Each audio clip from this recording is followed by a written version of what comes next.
네, 초중고 청년 여러분들을 환영합니다.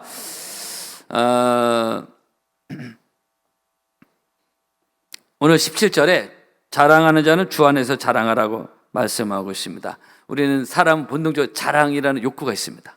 이걸 뭐라고 나쁘다 좋다 얘기할 건 아닌데, 근데 자랑의 원칙이 성경에 이렇게 나와 있어요. 그래서 성도의 자랑의 원칙은 간단합니다. 제가 가끔 말씀드린 건데 오늘 본문에 또 나오고 있고, 수요일밤 주일밤 제가 설교할 때는 고린도 좀 후서를 보고 있는데, 오늘 말씀은 특히 17절에 주 안에서 자랑하는 자는 주 안에서 자랑하라. 한번 따라 하실까요? 주 안에서 자랑하라. 무엇이 주 안에서 자랑하는 거냐? 성도의 자랑의 원칙입니다. 이대로 하면 좋지만 우리 가끔 또 이렇게 잊어먹을 때가 있는데 기억할 필요가 있어요. 말씀에서 얘기하는 자랑의 원칙이 있습니다. 주 안에서 자랑하라. 은혜 안에서 자랑하는 것입니다. 주 안에서 자랑하라. 쉽게 얘기해서 주님이 기뻐하는 자랑입니다. 그리고 상대방이 들었을 때 은혜가 되는 겁니다. 주님이 기뻐하는 자랑, 그리고 상대방이 들었을 때 은혜가 되는 거예요. 예를 들어서 자식이 세상적, 인간적으로 잘 됐어요. 근데 교회를 안 다녀. 예를 들어 하나님과의 관계가 없어. 오늘 제가 하나님과의 신령한 교제 주일날에 말씀을 드렸는데 그 자식이 하나님과 관계가 없어. 그럼 그런 것을 자랑하면 안 되는 거예요. 하나님 기뻐하지 않습니다. 왜냐하면 자식이 하나님 안 믿으면 지옥 가잖아요. 뭘 자랑할 게. 마태복음 6장에 너희는 먼저 그의 나라와 그의 의를 구하라. 그래, 인생 삶 가운데 먼저 할 일이 있습니다. 요한 3서에도 살아가는 자 내 영혼이 잘 돼. 영혼이 먼저 나왔잖아요. 그죠? 영혼이 먼저고 믿음이 먼저고 하나님과의 관계가 먼저입니다. 세상 직장 출세가 먼저가 아닙니다. 필요 없다니까. 공부가 먼저가 아니에요. 믿음과 신앙과 하나님의 관계가 먼저입니다. 아멘. 주 안에서 자랑하라. 바로 은혜 안에서 자랑하라. 하나님과 사람이 들었을 때 은혜가 될 것을 자랑하는 거예요. 무조건 생각 없이 아무거나 자랑하지 말아요. 안 믿는 사람들은 아무거나 자랑하죠. 자식 잘 된 거, 뭐 돈 버는 거, 그거 자랑합니다. 세상 사람들 그런 가치로 살고 있습니다. 근데 우리는 자랑의 원칙 본문에 나오잖아요. 주 안에서 자랑하는 거예요. 주님이 기뻐하시는 거, 은혜가 되는 거, 그 자랑하는 거. 무조건 자랑하는 게 아닙니다. 한번 따라합시다. 주 안에서 자랑하라. 이 자랑의 원칙입니다. 여러분 누구 들을 때도 이걸로 생각할 필요가 있습니다. 이 사도 바울은 두 가지를 자랑하고 있습니다. 예수 그리스도와 십자가를 자랑하고 있습니다. 요즘 십자가 많이 흐려졌어요. 십자가가 천국이 흐려졌고요. 강단에서 크리스찬도 많이 그렇게 돼버렸어요. 십자가가 사라지고 천국이 사라진, 지옥이 사라진. 우리가 강조를 안 한다고 잊어먹는다고 없는 게 아닌데 굉장히 중요한 복음의 본질인데 자꾸 희석되고 있습니다. 사도 바울은 다메섹 도상에서 예수 만난 뒤에 이제 그의 유일한 자랑거리가 있다면 그것은 주 예수 그리스도와 그분의 십자가였습니다.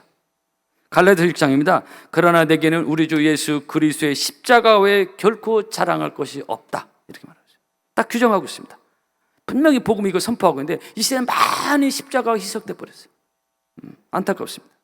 사도 바울이 말하는 주 안에서 자랑해야 될 우리의 자랑거리, 바로 예수가 내 인생의 자랑이요. 예수는 자랑하지 않으면서 예수를 안 믿는 자식 자랑하면 안 된대. 예수가 내 인생의 자랑이요. 사도 바울의 자랑의 원칙이에요. 예수 십자가가 자랑의 원칙이에요. 할렐루야. 성도 여러분, 성도의 자랑은 세상에 있지 않습니다.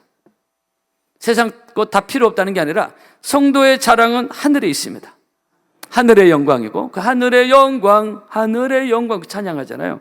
세상에 우리의 성도의 자랑은 하늘의 영광이고 하늘의 상급이고, 싫으세요? 하늘의 면류관이고, 우리의 돌아보는 것은 보이는 것이 아니요 보이지 않는 것이라고 했죠. 보이는 것은 잠깐이요 보이지 않는 것은 영원함이라고 말하고 있습니다. 그 모든 것이 우리가 주 안에서 자랑할 겁니다. 예를 들어 전도 같은 경우 대표적으로 예수를 자랑하는 거룩한 행위입니다. 전도는 예수를 자랑하는 전도는, 그죠? 아멘이십니까? 내가 믿는 나의 구원자 예수를 자랑하는 거, 이 전도는 가장 분명한 예수님을 자랑하는 것입니다. 전도도 안 하면서 예수도 안 믿는 자식 자랑하지 말아요. 여러분, 내가 믿는 예수를 자랑하는 거 전도입니다. 여러분들 주의 이름으로 축복합니다. 이 모든 것이 주 안에서 자랑하는 거예요. 예수를 자랑하라. 주님의 몸된 교회를 자랑하라. 여러분 자꾸 예수님을 자랑하면 복이 많은 것이고, 여러분 자꾸 예수님을 자랑하면 기쁨이 있습니다. 제가 선교제 청년 때 선교제 가서 2년간 스페인에 있을 때 전도를 매일 거의 나갔어요. 전도의 열매가 잘 보이지 않아요. 스페인은 99%가 그 당시 카톨릭이었고, 저희 크리스찬들을 요즘 우리나라 이 신천지 보도 그렇게 이방신에서 교제도 잘 안 되고 완전히 배제하고 배타적이었습니다. 그 전도를 이렇게 하는데 잘 열매가 잘 보이진 않아요. 그래도 매일 가서 전도를 했는데, 근데 열매가 있고 없고는 주님의 영역이고, 그죠? 그래서 전도를 하는데 열매가 없는데도 기쁨이 있는 거예요. 저는 지금도 그걸 분명히 기억하고 있습니다. 하루 종일 전도하고 나면 너무 기쁜 거예요. 네, 너무 기뻤어요. 사실입니다.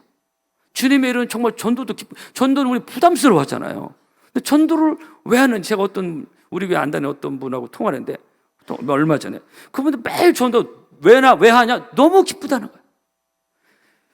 주일에 주님이 주신 특이한 일입니다.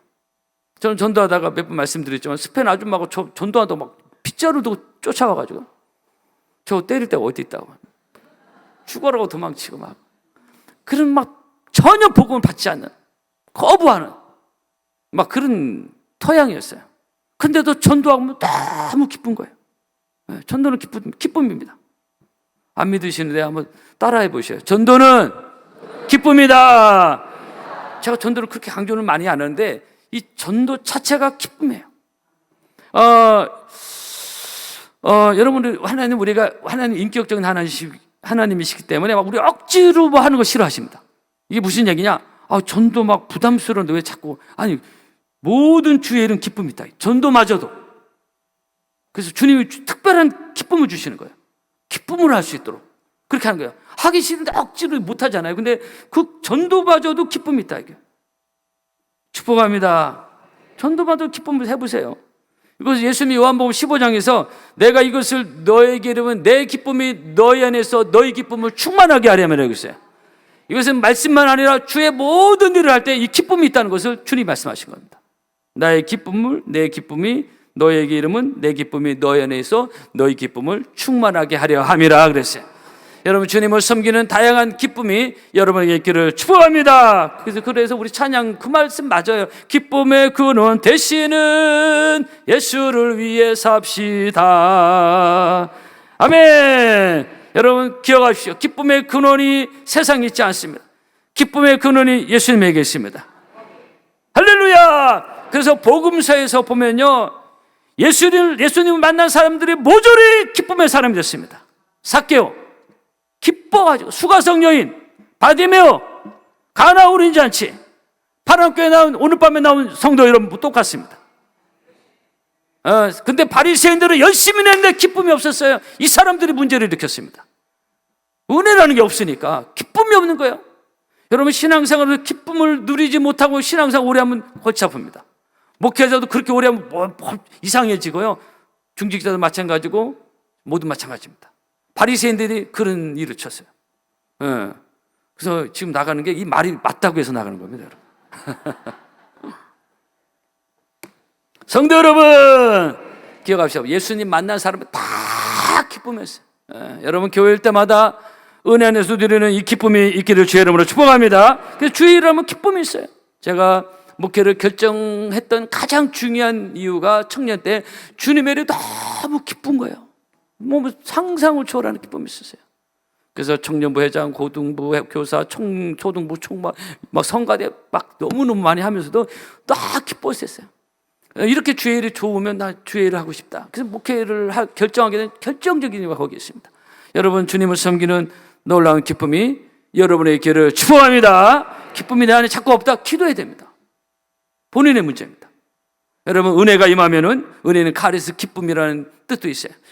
기쁨으로 날마다 새로워진 은혜로 오늘 낮의 말씀처럼 그런 기쁨의 신앙생활, 기쁨의 섬김이 여러분의 있기를 축복합니다. 근데 전도는 대표적으로 예수님을 자랑하는 건데, 그것도 우리는 부담만 가질 수 있는데 그것마저도 기쁨이 있다는 것입니다. 오늘 말씀에 자랑하는 자는 주 안에서 자랑하라. 한번 따라합시다. 주 안에서 자랑하라. 예수님은 자랑하지 않으면서 엉뚱한 것만 자랑하지 말아야 돼요. 예수를 자랑하고 주의 십자가를 자랑하고 주님의 행하신 일을 자랑하고 주님이 내 가정에 은혜 주신 것을 자랑하고 그의 이름을 자랑하고, 아멘. 그런 여러분 우리 모두가 되었으면 좋겠습니다. 그래서 목회를 제가 잘하고 못하고는 주님이 판단하실 일이지만, 목회를 잘하고 못하고 저는 목회에 기쁨이 있습니다. 싫으세요? 저는 목회에 기쁨이 있습니다. 왜냐하면 이 말씀을 왜 드리냐, 제가 많은 목사님들 만나잖아요. 의외로 목사님들 중에 목회가 막 진전머리 나다, 사람에게 너무 시달렸습니다. 얼굴에 기쁨이 오고 막 과로 스트레스, 막 병이 생기고, 의외로 그런 분들이 많더라고요. 그래 저는 목회 잘하고 못하고 떠나서 기쁨이 있어요. 여러분들도 하나님 주시는 놀라운 기쁨이 충만하기를 바랍니다. 여러분들은 평소 무엇을 자랑하십니까? 평소 무엇을 자랑하세요? 네? 뭘 자랑하십니까? 여러분, 사도 바울은 인간적으로는, 세상적으로는 자랑거리가 많았습니다. 예수 만나기 전에는 로마 시민권, 그죠? 사도 바울이 당시 로마 시대 세계를 제패하고 있던 그 대단한 나라의 시민권자였습니다. 그래서 사도행전 22장에 바울이 억울하게 복음자 채찍질을 당할 때, 바울이 맞다가 채찍을 맞다가 그 천부장 백부 중에 한 말이, 너희가 로마 사람 된 자를 죄도 정치 안 하고 채찍질하느냐, 딱 그 말이에요. 이 말을 딱 듣고 백부장 천부장 기겁을 합니다. 로마 시민권자예요? 기겁을 합니다. 그만큼 파워가 있어요. 그런 시민권을 가지고 있던 사람이 사도 바울입니다. 그런 세상적 자랑거리가 사도 바울이 있었어요. 그리고 가말리엘의 무한학생이었어요. 우리로 말 요즘 서울대 학부 최고 학부였습니다. 아주 앞날이 전도 양양 사람이었어요. 그리고 그러니까 사도 바울은 예수 만나기 전에는 평소 이런 것들을 자랑했습니다. 이런 것들 자랑했다. 그런데 그는 예수 만난 뒤에 사람이 바뀌었습니다. 생각이 바뀌었고 가치관이 바뀌었습니다. 여러분, 예수 믿는 건 생각이 바뀌는 거고 가치관이 바뀌는 것이에요. 옛날 생각 그대로 가지고 있는 게 아니에요. 안 믿는 사람들이 가지고 있는 가치관 그대로 그걸 가지고 있는 게 아닙니다. 그래서 누구든지 그리스도 안에 있으면 새로운 피조물이라, 이전 것은 지나갔으니 보라 새 것이 되었도다 그랬어요. 생각이 새로워지고 가치관이 새로워지고, 저를 따라합시다. 보라 새 것이 되었도다. 생각과 가치관이 바꿔야 그것이 자녀들에게 영향을 줍니다. 그 사람이 생각이 바뀌었어요. 그리고 자랑도 바뀌었습니다. 그전에는 그런 것도 자랑했어. 누가 들어도 자랑거리인데, 그런 거 자랑인데, 그가 예수 만난 뒤에는 자랑의 기준이 바뀌어버렸어요. 그래서 오늘 이 말씀에 주 안에서 자랑하는 말씀을 사도 바울이 하고 있고, 나는 이제 결코 예수 그리스도의 십자가 외에는 결코 자랑할 것이 없다. 그렇게 자랑할 거리 많고, 그렇게 자랑했던 사람인데 다 내려놨습니다. 그래서 빌립보서 3장에 그 유명한 사도 바울의 고백입니다. 내가 그를 위하여 모든 것을 잃어버리고 배설물로 여기면 그를 그 안에서 발견되려 함이라. 내가 모든 것을 배설물로, 내가 그를 위하여. 그래서 이 사도 바울의 가치관이 완전히 바뀌어버렸습니다. 여러분, 우리도 주님을 안에서 생각이 바뀌어지고 가치관이 바뀌어지는 믿음의 성도 여러분 다 되기를 축복합니다. 세상 자랑 다 버렸네, 주 예수보다도 귀한 것은 없네, 예수 밖에는 없네. 아멘. 여러분, 주님만 자랑하는 성도 여러분 되기를 축복합니다. 예수만 자랑하는 반학교의 성도 여러분 되기를 주의 이름으로 축복합니다. 자랑하더라도 은혜가 되는 것 자랑하라. 여러분의 말과 삶을 통해서 예수가 자랑되어지는 복된 열매가 있기를 축복합니다. 두 번째입니다. 사도 바울은 무엇을 자랑하느냐? 주의 은혜로 자신이 사도로 부름받은 것을 자랑합니다. 자랑의 원칙입니다. 예수 주 안에서 자신이 사도로 부름받은 것 자랑합니다. 사도 바울은 자기가 예수를 핍박했던 사람인데, 그런 자기를 구원해 준 것도 너무 감사한데, 복음을 전하는 이방의 사도로 자신을 불러주신 그 은혜를 늘 감사했습니다. 그래서 모진 핍박, 환난, 매맞음 이런 것들이 고초가 있었지만 마다하지 않고 기꺼이 그걸 감사할 수 있었던 게, 자기 같은 사람을 복음을 전하는 사도로 불렀다는 것. 그 서신서의 여러 군데서 계속적으로 서신서 시작이 바로 내가 그리스도 예수의 종이라는 그 얘기를 그는 반복하고 있습니다. 그리고 사도 바울이 그 말한 유명한, 우리가 잘 아는 말씀, 나에 다 된 것은 하나님의 은혜로다 그랬어요. 우리도 이런 은혜의식을 가지고 살아야 됩니다. 내 잘난 맛, 내가 어떤 능력으로 잘 된 거, 이걸 자랑하는 게 아니라 나의 나 된 것은 하나님의 은혜로다. 전에는 자기 스펙 자랑하고 세상 자랑거리에 있었다 이게. 근데 그걸 다 내려놨습니다. 한번 더 따라합시다. 나의 나 된 것은 하나님의 은혜로다. 할렐루야. 평생 저나 여러분이나 이 은혜의식을 가지고 살아가서 평생에 나의 선하심과 인자하심이 정녕 나를 따른다는 그 다윗의 고백처럼 하나님의 은혜 잔이 넘치는 그런 삶을 살아가는 저 여러분 되기를 축복합니다. 데살로니가 3장입니다. 어떠한 감사함으로 내가 하나님께 보답할꼬 그랬어요. 그런 모진 환난과 핍박과 복음을 전하면서 감옥에 투옥되고 매도 맞았지만은 사도 바울은 자기 같은 사람을 복음을 전하는 자로 불러주는 게 너무너무 감사해서 죽을 자리까지 가고 내가 어떤 감사함으로 이 하나님의 은혜를 보답할꼬 이렇게 자기를 복음의 사도로 불러준 것에 너무너무 감사해요. 여러분, 성도 여러분, 우리도 마찬가지입니다. 하나님 우리를 자녀로 불러주신 거 감사하고, 그죠? 하나님 우리를 하나님의 일꾼으로 불러주신 거 감사하고, 이 하나님의 일꾼은 천국 일꾼입니다. 오늘 예배부, 새가족부, 일리안수의 특성이 다 하나님의 일꾼들이에요. 여러분들 주의 이름으로 축복합니다. 여러분, 미국의 존 와나메이커 백화점 왕, 오늘 백화점에서 첫 시작이 존 와나메이커였고, 그 당시 재벌이었어요. 큰 재벌이었어요. 미국 대통령이 존 와나메이커의 이 일화는 유명합니다. 전화해서 최신부 장관직을 제안했을 때, 딱 그 자리에서 존 와나메이커가 한 말이 하나님의 일을 하는데 괜찮으면 내가 하겠다. 당시 교회학교 교사였는데, 거기서 그 일 하는데 지장이 없으면 하겠다. 그 당시 존 와나메이커가 섬기던 그 교회 학교 5천 명이었어요. 거기 아주 주도적으로 쓰임받은 사람이 존 와나메이커입니다. 평신도 했어요. 근데 주일학교 부흥에 엄청나게 쓰임받은 사람. 이거 일하는데 지장 없으면 하겠다는 거예요. 우리 10여 년 전 대통령 비서실장이던 김우식 장로님이 계셨는데요. 대통령 당선자가 직접 전화했습니다. 비서실장 좀 해달라고. 2번, 3번 전화했는데 대통령 당선자가 자꾸 예스를 안 하니까 직접 집에까지 찾아가 유명한 일화입니다. 그때 김우식 장로님이 한 말입니다. 내가 주의를 지켜야 되는데 아무리 대통령 비서실장 하면 주의 지키기 어렵지 않겠냐. 대통령도 수행해야 되는데 그것 때문에 내 대답을 못하겠다. 집을 직접 찾아가서 한 말입니다. 그때 대통령 당선자가 한 말이 그럼 주의를 그렇게 쉬어라. 당신 교회 나가는데 지장 없도록 하겠다. 그래서 김우식 장로님이 비서실장이었습니다. 존 와나메이커도 그래서 장관직을 수행할 거고, 여러분 보통 사람 같으면 믿음 없는 사람 같으면 이게 웬 떡이냐 뭐 주의려고 나발이고 없이 그냥 예스 그냥 할 거 아니에요. 그런데 먼저 주의를 생각하는 우선순위, 먼저 하나님의 일꾼이 중요하던 것을 생각하는 우선순위입니다. 그래서 너희는 먼저 그의 나라 그의 의를 구하라는 이 말씀, 이 것은 모든 것에 우리가 적용되는 것입니다. 믿음으로 따라합시다. 너희는 먼저 그의 나라와 그의 일을 구하라. 이런 삶의 분명한 원칙이, 우선순위의 원칙이 여러분에게 있기를 축복합니다. 여러분들이 이런 원칙을 가지고 있어야 자녀들에게 주는 메시지가 되는 것입니다. 부모의 가치관은 말 안에 다 연결 다 합니다, 자녀들이.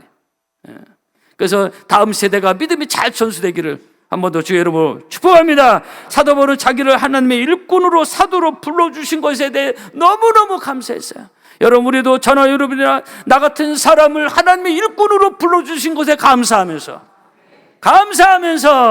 기쁨으로 즐거움으로 차원해서 여러분이 맡겨진 사명을 감당하여서 하나님이 기뻐하시는 일꾼으로 쓰임받는 성도 여러분 다 되기를 주의 이름으로 축복합니다. 그래서 이제 금년 후반기 지나가는데요, 금년도 여러분 여기까지 잘 오셨는데 끝까지 하나님의 일꾼으로, 또한 하나님 주님을 주 안에서 늘 자랑하며 주님을 자랑하며 몸된 교회를 자랑하며 여러분의 입술이 복 있고 우리 교회가 행복한 교회, 건강한 교회, 쓰임받는 교회가 되었으면 좋겠습니다. 여러분 한 주간 승리하기를 바랍니다. 찬양하겠습니다.